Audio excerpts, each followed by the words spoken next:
এই যে শবে বরাত আসছে, ভাগ্যে ভালো কিছু লেখা হয় শবে বরাতে, এই বিশ্বাস থেকে হুমড়ি খেয়ে মানুষ মসজিদে আসে, ঠিক না ঠিক? ভাগ্যে ভালো কিছু লেখা হয় কবে? একটা হলো মানুষের সৃষ্টিরও 50,000 বছরে আল্লাহ তাআলা ভাগ্য নির্ধারণ করেছেন। আরেকটা হলো প্রতি বছর যেই রাতে আল্লাহ কোরআন নাজিল করেছেন, আল্লাহ সূরা দুখানে বলেছেন সেই রাতে অর্থাৎ লাইলাতুল কদরে আল্লাহ তাআলা সব গুরুত্বপূর্ণ বিষয় ধার্য করেন। শবে বরাত যেটাকে আমরা বলি মধ্য শাবানের রাত, এই রাতে ভাগ্য নির্ধারণ হয় এই মর্মে বিশুদ্ধ হাদিস বর্ণিত নাই। তারপরে আমরা জেনারেলি বলি ভাগ্যে যেন ভালো কিছু আল্লাহ লেখেন, আপনার নসিবে যেন ভালো কিছু আসে, আপনার রিজিকে যেন আল্লাহ বরকত দান করেন, এর জন্য বেশ কিছু আমল আমরা কোরআন হাদিসের আলোকে বলতে পারি, সাজেশন দিতে পারি। তবে তার আগে আমাদেরকে জানতে হবে যে ভাগ্য সুপ্রসন্ন হওয়া বা রিজিকে বরকত হওয়া বলতে কি বুঝায়। বা রিজিকে বরকত হওয়া বলতে বুঝায় আপনি যা কামাই করবেন এর ভিতরে আল্লাহ তাআলা কল্যাণ দিবেন, যা কামাই করবেন এর ভিতরে বরকত হবে, প্রাচুর্য না, অনেক টাকা না, যা হবে এটাতে কি হবে?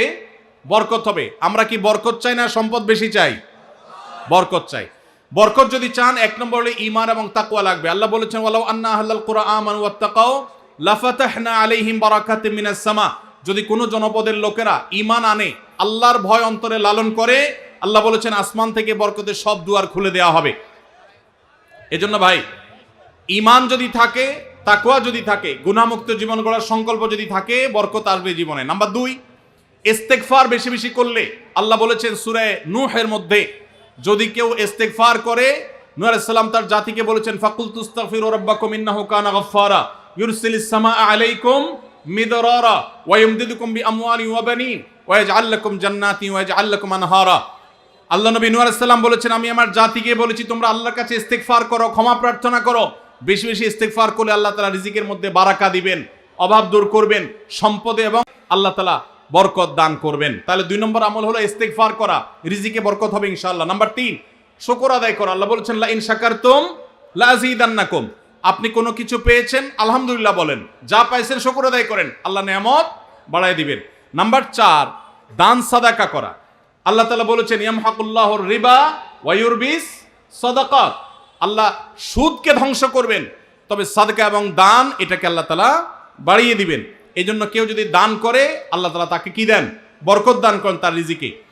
তারপরে 5 নম্বর হলো আত্মীয়তার সম্পর্ক রক্ষা করা। নবীজি সাল্লাল্লাহু আলাইহি সাল্লাম বলেছেন মান সাররাহু আন ইউবসাতা লাহু ফি রিজকিহি আও ইউনসা লাহু ফি আথারিহি ফালিয়াসিল রাহিমা।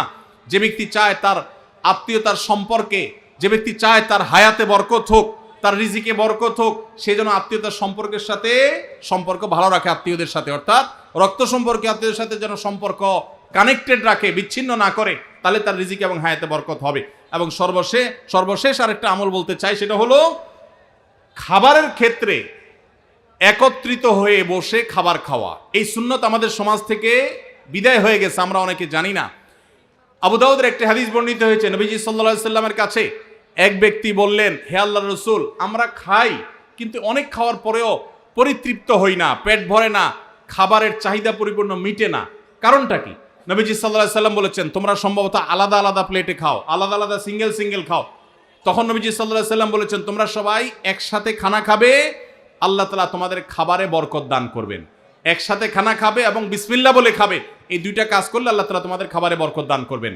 এজন্য ভাইরা বাসা বাড়িতে এক প্লেটে, স্বামী স্ত্রী 2 জন আছেন, এক প্লেটে খাবেন, বাচ্চাদেরকে নিয়ে বড় প্লেট নিয়ে খানা খাবেন, এটা সুন্নত। নবীজি সাল্লাল্লাহু আলাইহি সাল্লাম উৎসাহ দিয়েছেন, কিন্তু আমাদের সমাজ থেকে এটা এখন হারিয়ে গেছে, নাই বললে চলে। আমরা সবাই যার যার মতো খানা খাই। এজন্য এই কাজটাও আমাদের আমলে, আমাদের রিজিকে, আমাদের হায়াতে বরকত এনে দিবে ইনশাআল্লাহ।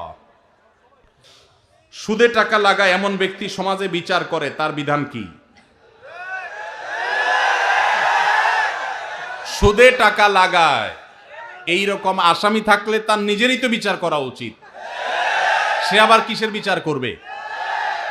মুসলমানদের সমাজে হারামখোররা কখনো বিচারকের আসনে বসতে পারা উচিত না।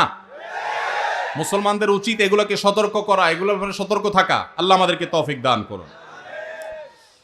যে সমস্ত মানুষ হারামের সাথে খুল্লম খোলা সম্পর্ক, মুসলমানদের সমাজে কিভাবে তাদেরকে বিচারক হিসেবে ডাকেন? আর ভালো মানুষের কি অভাব পড়ছে এলাকায়? সুদখোর ছাড়া ভালো মানুষ কি নাই এলাকায়? তাহলে কেন সুদখোরকে দিয়ে বিচার করতে হবে? যে আল্লাহর ভয় যার মধ্যে নাই, সে কিভাবে ন্যায়সঙ্গতভাবে বিচার করবে? কিভাবে আশা করা যায়? আল্লাহ আমাদের ভাইদেরকে সবাইকে হেদায়েত দান করুন। যারা সুদের কারবারে জড়িয়ে আছেন, আল্লাহর ভয়ে হারাম থেকে সরে আসুন। আইডি কার্ড ও পাসপোর্ট বানানোর কাজ করা হালাল নাকি হারাম? আইডি কার্ড বা পাসপোর্টের কাজ, অর্থাৎ কারোর আইডি কার্ড পাসপোর্ট লাগবে, সেটার জন্য কাগজপত্র রেডি করলেন, অনলাইনে ফর্ম ফিল আপ করে দিলেন, এসব কাজ টাজ করে আপনি ফি নিলেন, এটা জায়েজ আছে। কিন্তু আপনি আইডি কার্ড এবং পাসপোর্ট অবৈধ উপায়ে যেটা পাওয়ার কথা না সেটা পাওয়াই দিবেন, যেটা 10 দিনে পাওয়ার কথা সেটা 5 দিনে পাওয়াই দিবেন, এই রকম করে যদি আপনি অফিসারদের সাথে তলে তলে লিঙ্ক করে ঘুষের লাইন করে আর ক্লায়েন্টের কাছ থেকে টাকা নেন, তাহলে সেই উপার্জন আপনার হারাম। কথা কি বুঝাতে পারছি? একটা হলো যে আপনার একটা দোকান আছে, কম্পিউটার দোকান আছে, নেট সার্ভিস আছে, আপনি অনলাইনে ফর্ম ফিল আপ করে দিলেন, কাগজপত্র আগায় যোগায় দিলেন, এটার জন্য ফি আপনি 2000 4000 আপনি নিতে পারবেন। কিন্তু আপনি ক্লায়েন্টের কাছ থেকে অতিরিক্ত টাকা নিয়ে ওই পাসপোর্ট অফিসার, এনআইডি কার্ডের ওই অফিসারে আপনি ঘুষ দিলেন, দিয়া আপনি কাজটা করে আনলেন। এই ঘুষের কারবার করে অবৈধ কাজ করলেন, আগের দেরির কাজ আগের করাইলেন, লাইন ব্রেক করাইলেন, নানামুখী যে শয়তানিগুলো আমাদের দেশে হয়, অবৈধ কাজ হয়, এগুলোর জন্য যদি টাকা লেনদেন করেন তাহলে আপনার এই ব্যবসা হালাল হবে না। সর্বশেষ প্রশ্ন, আকিকা না দিলে কি শিশুর বিপদ কাটে না? আকিকা না দিলে শিশুর বিপদ কাটে না এমন কোনো কথা কোরআন হাদিসে নাই। তবে আকিকা দেওয়া এটা গুরুত্বপূর্ণ একটা আমল।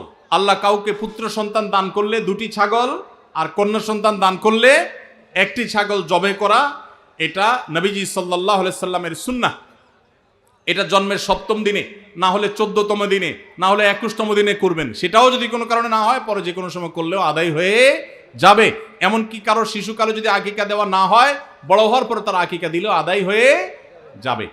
এই আকিকা এটা না দিলে যে বিপদ কাটে না এরকম কোনো কথা নাই। তবে হ্যাঁ, বিভিন্ন হাদিসে নবী সাল্লাল্লাহু আলাইহি সাল্লাম বলেছেন, কুল্লু গুলামিন মুরতাহানুন বিআকিকাতিহি, বাচ্চার এটা আকিকার উপরে সে অনেকটা ডিপেন্ডেন্ট থাকে।